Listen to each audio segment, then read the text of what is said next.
Excel is an amazing tool for analyzing data, and sort and filter are some of the most commonly used features to help you do this. To change the order of your data, you'll want to sort it. Right-click a cell in the column you want to sort and point to Sort.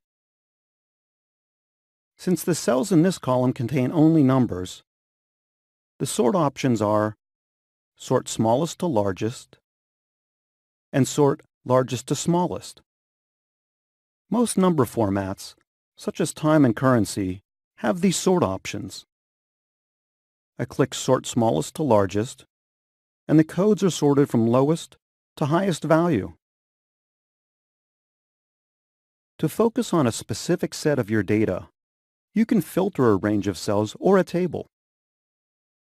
Click any cell in the range or table.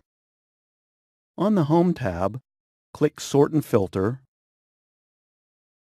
and click Filter.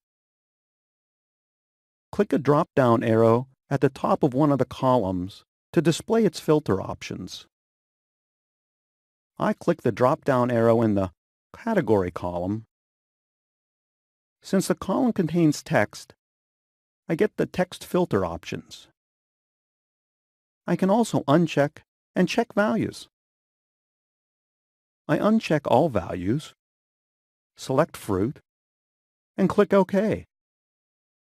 And only the rows that have fruit in the category column are displayed.